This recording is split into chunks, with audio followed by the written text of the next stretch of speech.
Olá, meu nome é Juve e aqui eu vou começar a falar sobre os benefícios que frutas e hortaliças trazem ao organismo. A ingestão de nutrientes é um dos benefícios que as frutas e hortaliças trazem ao organismo do ser humano. O que se pode obter das frutas e hortaliças é o que eu vou responder aqui nesses slides que eu vou apresentar. E uma dessas coisas que a gente pode obter das frutas e hortaliças são as vitaminas. Eu vou falar um pouco mais delas agora. As vitaminas são compostos orgânicos e nutrientes essenciais de que o organismo necessita em pequenas quantidades. Um determinado composto químico orgânico é denominado vitamina quando o organismo não consegue sintetizar esse composto em quantidades suficientes. Por isso que tem que ser obtido através da dieta. Essas vitaminas podem ser obtidas através da ingestão de frutas e hortaliças. Algumas características dessas vitaminas são que elas não são energéticas, são os carboidratos do próprio alimento que fornecem energia, os carboidratos que você consome da fruta ou das hortaliças, que no caso é a sacarose, o amido, entre outros.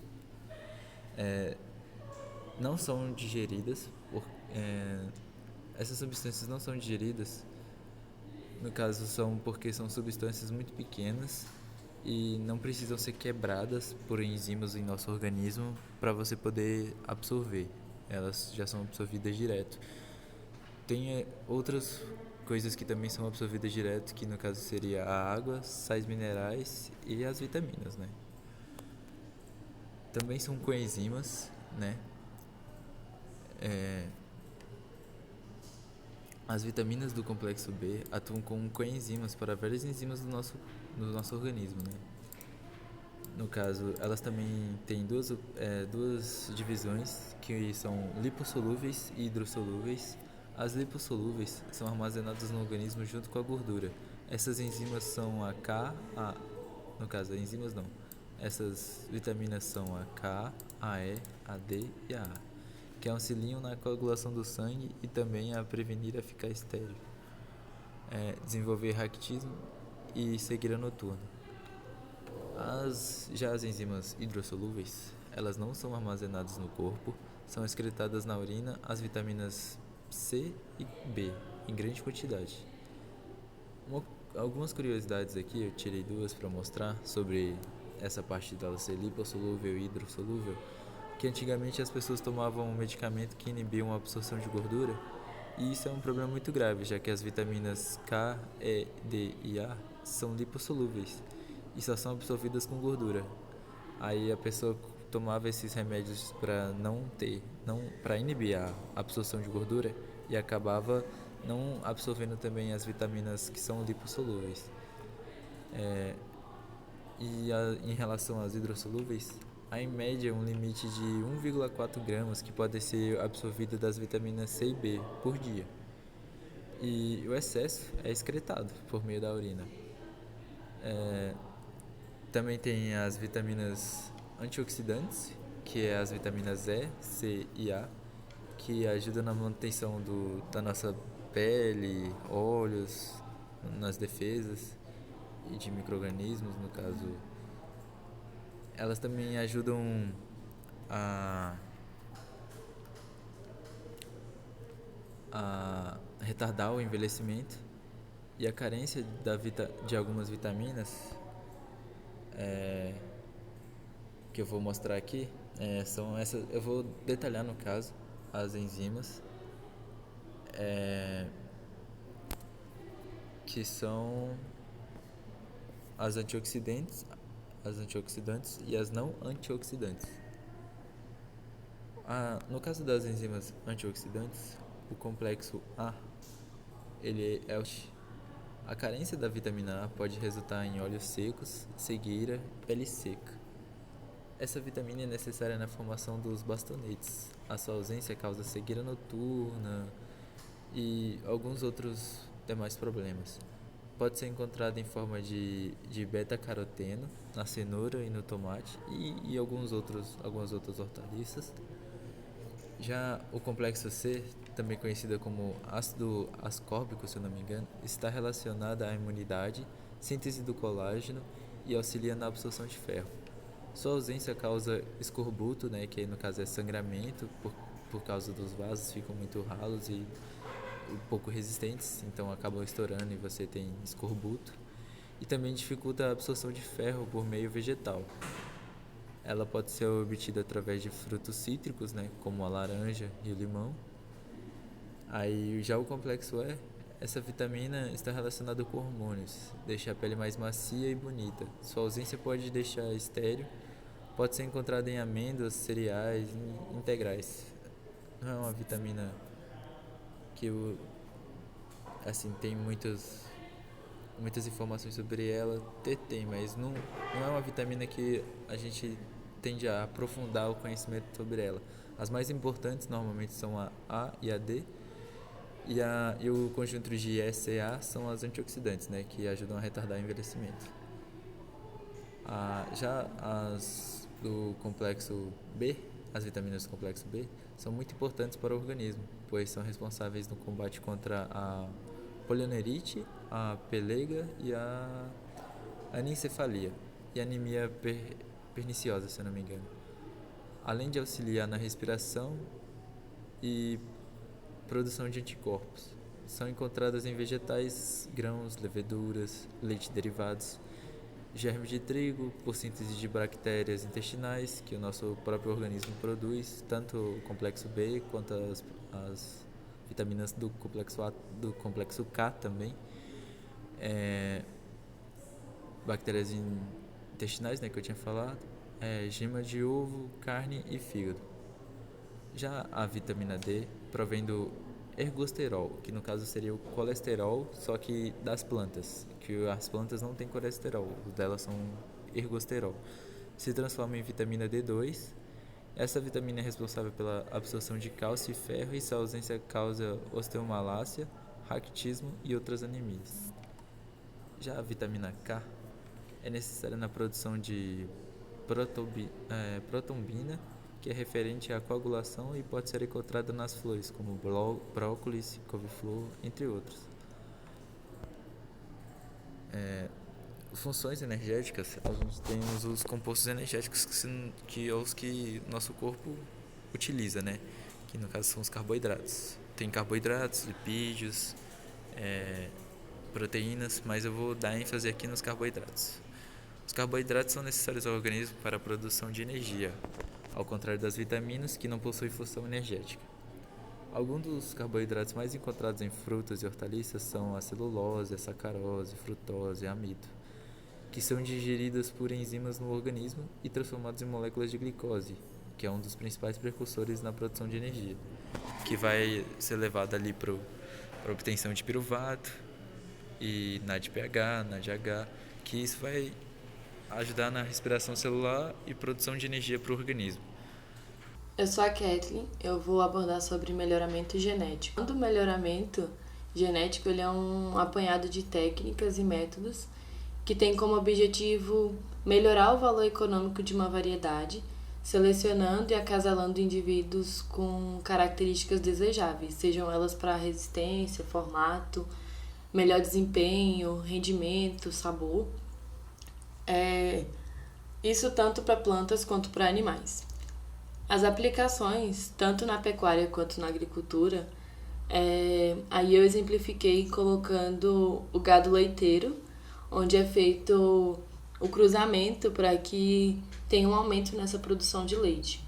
Na agricultura, exemplificando também, eu coloquei o morango, onde o nosso interesse como consumidores é o morango mais atraente, né? Maior, mais robusto. Mas essa imagem mostra como o morango passou por diferentes fases até chegar na variedade que a gente conhece. É curioso, inclusive, comparar as espécies originais com os frutos que comemos, né? A banana, por exemplo, é descendente de uma variedade asiática com essa casca verde e grandes sementes no interior.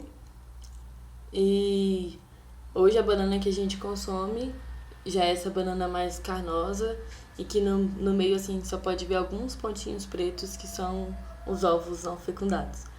Já a cenoura ficou laranja depois de agricultores holandeses cruzarem diversas variedades até obter a cor laranja que simbolizava a família real. A versão encontrada há mais de 1000 anos da cenoura, ela é encontrada lá no Afeganistão, onde ela é encontrada roxa, branca ou amarela. Mostrando agora esse gráfico que estima a população mundial em 2050, eu coloquei ele porque hoje a população passa dos 7,7 bilhões de pessoas e estima-se que em 2050 seremos 9 bilhões de habitantes no mundo. Nesse sentido, o melhoramento genético entra na necessidade de alimentar mais pessoas com o mesmo espaço e menos recursos naturais disponíveis. Então, fazendo um apanhado do melhoramento na agricultura, o objetivo em si é o aumento de produtividade, seja grãos, raízes, tubérculos e frutos. Também a resistência a fatores abióticos e bióticos, como a acidez do solo e fungos e bactérias, podendo enfatizar também o aumento na qualidade do valor nutricional desses alimentos. Mais para frente eu vou exemplificar com o alface. Historicamente, o melhoramento vem sendo feito há milhões de anos. O trabalho de seleção das espécies foi feito basicamente mediante observações de uma forma muito lenta. Lá no século XIX, Mendel, com o experimento das ervilhas, voltou o experimento para 7 características. Aí eu coloquei duas das características na qual ele observou, e as conclusões do seu trabalho englobam os conceitos de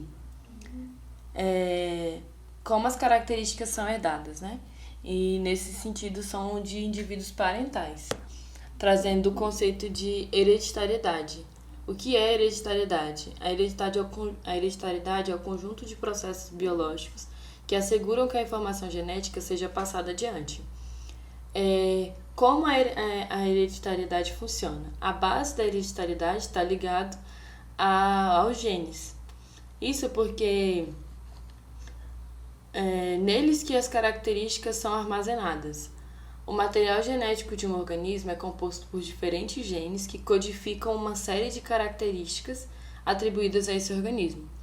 Os genes são compostos por ácidos nucleicos que são formados a partir de uma sequência específica de nucleotídeos. Como composição química dos nucleotídeos, teremos neles uma pentose, uma base nitrogenada e um grupo fosfato. Os marcadores moleculares são compostos de ácidos nucleicos que codificam determinadas características. Essas características, elas estão ligadas à resistência a patógenos, como pragas e bióticos também, como fungos, bactérias, com o tamanho, né, relacionados ao tamanho, forma, sabor, aroma e tudo mais. Essa imagem é muito boa, ela exemplifica o melhoramento convencional de plantas e o melhoramento por meio de transgenia. No melhoramento convencional, uma planta ela é cruzada com a outra da mesma espécie, não tendo a incorporação de um gene de um outro organismo no genoma dessa planta. Então, sendo assim, é necessário diversos cruzamentos até que se atinja a cultivar desejada, né? No melhoramento por meio de transgenia, esse gene de interesse ele vai ser isolado e inserido na variedade comercial, tendo uma nova variedade que apresenta a característica desejada para essa cultivar. Os alimentos transgênicos. A transgenia ela é uma evolução do melhoramento genético convencional. Ela permite transferir características de interesse, nesse caso para a agricultura, né, agronômico, entre espécies diferentes, com o objetivo de tornar, como eu tinha dito, mais resistentes a doenças ou mais nutritivas. entre outras inúmeras aplicações. Na produção de transgênicos no Brasil, eu encontrei um estudo na Embrapa que fala sobre a melhora, o aumento de ácido fólico no alface. O que gerou esse estudo, né? No Brasil, a deficiência de ácido fólico ela traz inúmeros problemas, principalmente para fetos, onde ocorre a malformação. Tendo como consequência fetos anencéfalos, espinha bífida, lábio leporino e esse pesquisador, o Francisco Aragão, em 2006 ele iniciou a pesquisa com alface. O alface ele já tem ácido fólico, né, que é a vitamina B9, na composição, e o estudo dele teve como resultado uma espécie de alface com 15 vezes mais ácido fólico e uma espécie com 2 vezes mais ácido fólico. Ao longo da pesquisa dele, ele vai cruzar essas duas espécies que ele obteve, e o intuito é que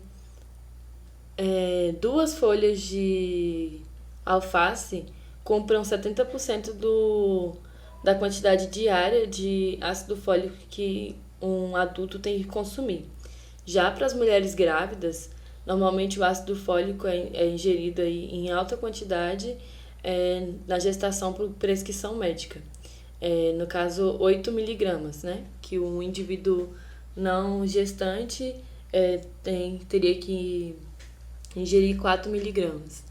Só que o problema está que a ingestão do ácido fólico para a prevenção de doenças fetais teria que ser feita pelo menos 3 meses antes dessa mulher engravidar, né?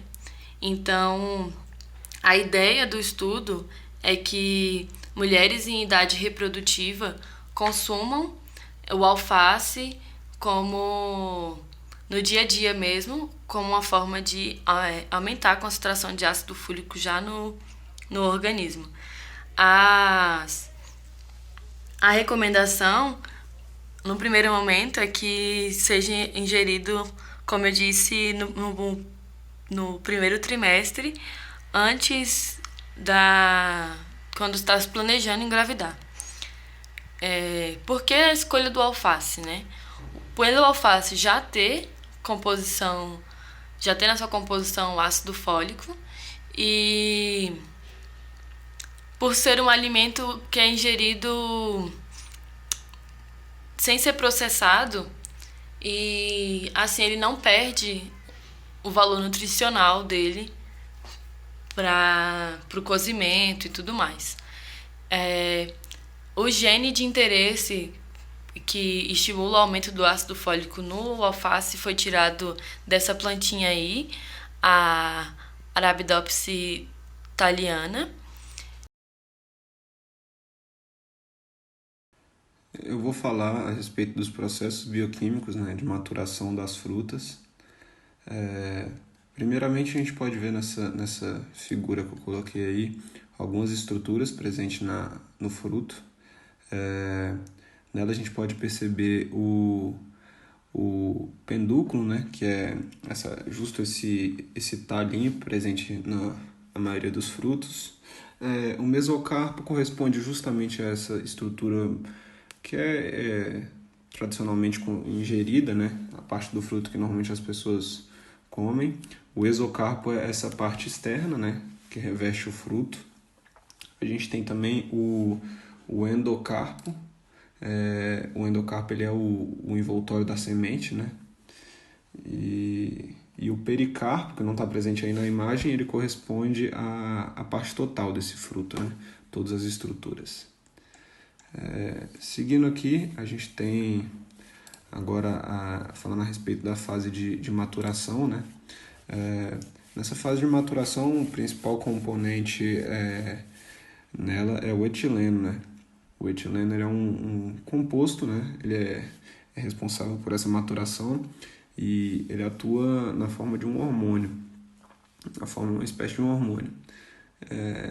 Ele está presente assim em toda a estrutura do fruto e à medida em que ele vai sendo liberado, ele vai permitindo esse amadurecimento. Aí eu coloquei a fórmula dele, que vocês possam ver, mas aí meu amigo Caleb vai falar mais a respeito desse etileno. Eu não vou adentrar muito no assunto não. Agora eu vou falar a respeito das fases de maturação, né? Nessas fases de maturação, a gente tem primeiro presente aí a oxidação de lipídios, né? Basicamente, essa é uma reação produzida pelo próprio etileno, e ela é responsável pela parte do rompimento das fibras dos frutos, né? Através desse rompimento dessas fibras, ela permite o aumento da maciez do fruto. A partir do momento que você pega um fruto, você aperta ele verde, ele é mais rígido do que quando ele está maduro, entendeu? A segunda parte que eu trato aqui é da quebra das ligações de amido, né? Nessa parte, ela é principalmente responsável pela doçura dessas frutas maduras. É nesse momento que ocorre a quebra dos polissacarídeos, né? Como o amido, que é presente na composição das frutas. E, sendo assim, ele é transformado em outros açúcares, que vai aumentar a percepção do gosto, vai melhorar o gosto das frutas. Como qualquer pessoa sabe, ingerir um fruto verde você não obtém um sabor tão bom, uma doçura tão boa como um fruto maduro. Na terceira parte agora vou falar da quebra das moléculas de clorofila.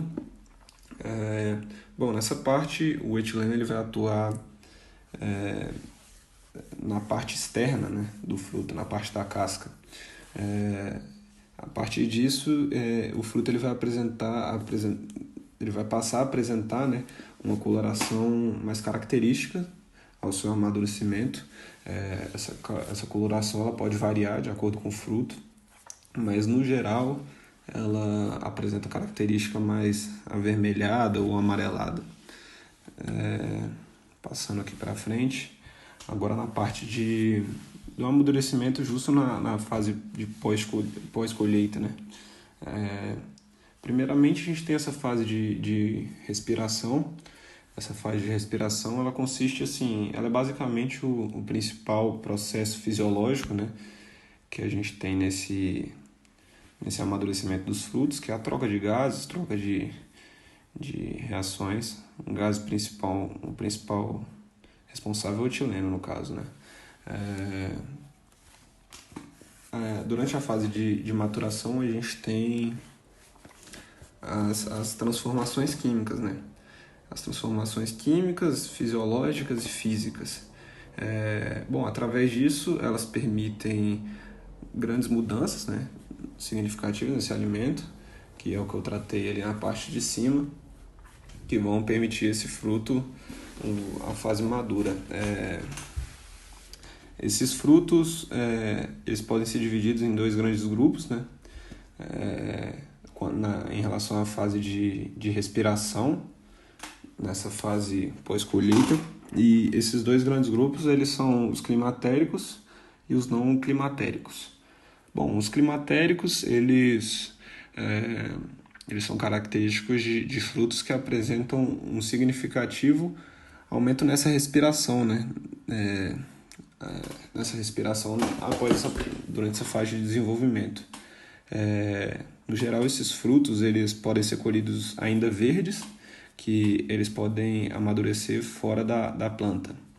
Um exemplo deles é a banana. A gente tem aí também os não climatéricos, né? Esses não climatéricos eles não possuem esse aumento na taxa respiratória, o que consequentemente faz com que a colheita deles tenha que ser feita na fase ideal, na fase exata dessa fase de maturação. Um exemplo é a uva. Agora, passando aqui, eu coloquei um gráfico aqui, um gráfico bem básico, só para representar aí esses frutos não climatéricos e os climatéricos. Na linha do fruto climatérico, do não climatérico, você pode perceber que a gente tem um decaimento, que é um decaimento constante, ele não apresenta nenhum pico posterior. Já na fase do fruto climatérico, ela tem um decaimento, mas logo em seguida tem um pico climatérico. Bom, eu sou o Ricardo Gabriel e vou falar sobre os fatores que interferem na conservação do pós-colheita. Mediante a isso, temos os fatores externos e os fatores internos. Quanto aos fatores externos, temos temperatura, umidade relativa e circulação do ar, higiene do ambiente e renovação do ar. Quanto aos fatores internos, temos processos de maturação. Eu vou falar um pouco mais sobre as quebras das pectinas. Em relação aos fatores externos, falando um pouquinho da temperatura, temos que a temperatura ideal faz diminuir o processo de amadurecimento, retarda a deterioração e a produção de etileno, prolongando assim a vida útil do produto. Já as temperaturas muito baixas causam o murchamento, o escurecimento e a translucência. Temperaturas baixas causam escurecimento, pequenas depressões na casca, maturação anormal e eleva a incidência de micro-organismos. Já as temperaturas altas causam um amaciamento dos tecidos, variação na cor do produto e provocam colapso e todo o secamento do tecido. Falando dos fatores internos, vou falar sobre a umidade relativa e circulação do ar agora. A umidade baixa do ar provoca a perda de água da fruta e da hortaliça para o ambiente, o que causa a perda de peso e, consequentemente, a qualidade do produto. A umidade elevada favorece o desenvolvimento de micro-organismos e induz ao enraizamento, como vemos aqui no alho. Por conseguinte, a umidade do ambiente deve ser bem controlada a fim de conservar a qualidade dos produtos. Já quanto à circulação de ar, ela tem de ser feita para manter a temperatura do ambiente homogênea, deixando assim todo o ambiente com uma temperatura bem aproximada.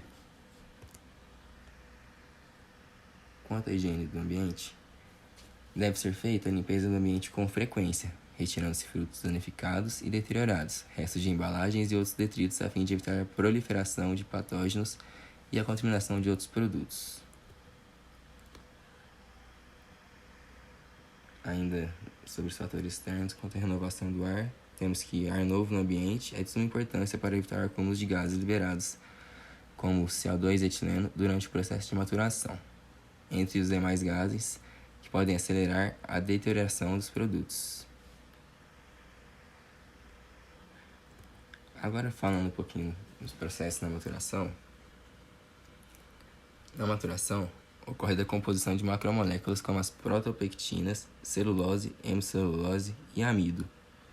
Ocorre também a perda de turgor, que é a perda de água do fruto da hortaliça para o ambiente.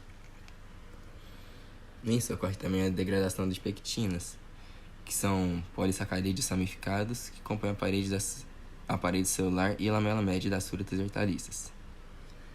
Falando um pouquinho a respeito sobre as enzimas que quebram a pectina, temos a pectina liase. Essa quebra a ligação entre os resíduos de ácido galacturônico esterificado. Temos também a pectina metilesterase. Ela promove a remoção dos grupos metoxila, libera metanol e a pectina de baixo grau de esterificação. Já a hexapoligalacturonase quebra a ligação entre moléculas de ácido galacturônico não esterificado nos terminais não redutores da cadeia.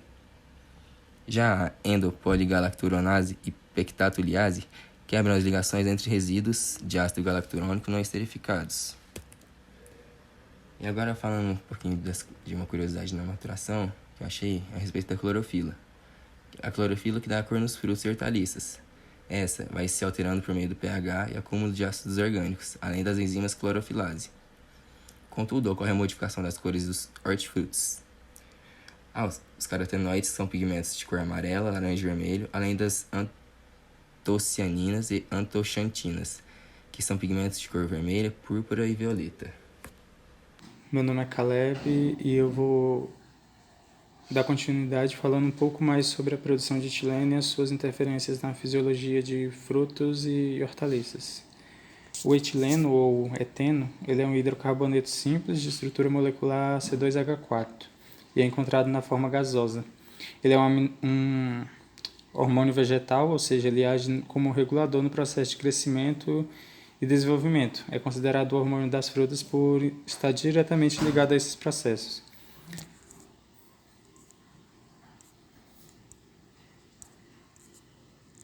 A biossíntese do etileno, ela acontece no ciclo de Young.